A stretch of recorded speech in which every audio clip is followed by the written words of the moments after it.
പണ്ടൊരിക്കൽ ഉറുമ്പുകളുടെ ഒരു വലിയ കോളനിയിൽ കിട്ടു എന്നു പേരുള്ള ഒരു ഉറുമ്പ് ജീവിച്ചിരുന്നു.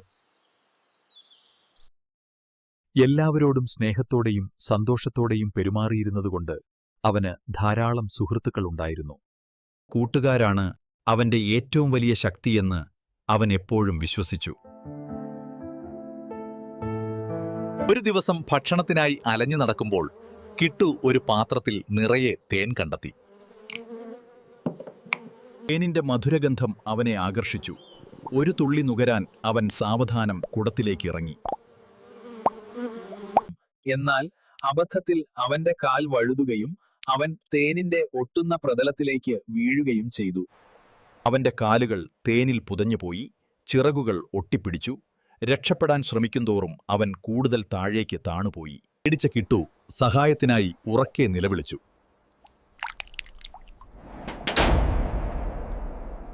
സഹായിക്കൂ, എന്നെ രക്ഷിക്കൂ, ഞാൻ തേനിൽ കുടുങ്ങി.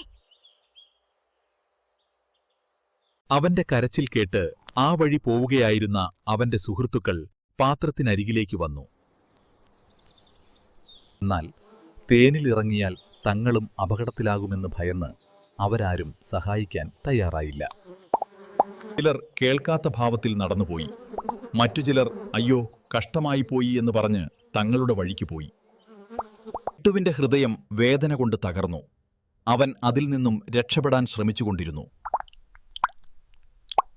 അപ്പോഴാണ് മിട്ടു എന്നു പേരുള്ള മറ്റൊരു ഉറുമ്പ് അതുവഴി വന്നത്.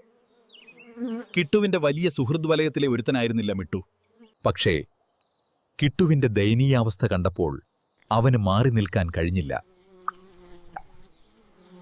അവൻ ഉടൻ തന്നെ ഒരു ചെറിയ പുൽക്കൊടി സംഘടിപ്പിച്ച് തേൻ പാത്രത്തിലേക്ക് ഇട്ടുകൊടുത്തു.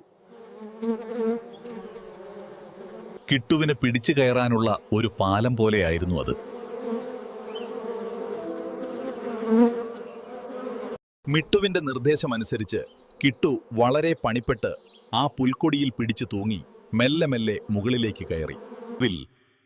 മിട്ടു അവനെ തേൻപാത്രത്തിന് വെളിയിലേക്ക് വലിച്ചു കയറ്റി. രക്ഷപ്പെട്ടയുടൻ കിട്ടുവിന്റെ കണ്ണുകൾ നന്ദി കൊണ്ട് നിറഞ്ഞു. അവൻ മിട്ടുവിനെ കെട്ടിപ്പിടിച്ച് പറഞ്ഞു, എന്നെ തേനിൽ നിന്ന് രക്ഷിച്ചതിന് വളരെ നന്ദി. ഞാൻ തീർന്നുവെന്ന് കരുതി. സാരമില്ല, അടുത്ത തവണ ശ്രദ്ധിക്കുക. അന്നാണ് കിട്ടു ഒരു വലിയ സത്യം മനസ്സിലാക്കിയത്.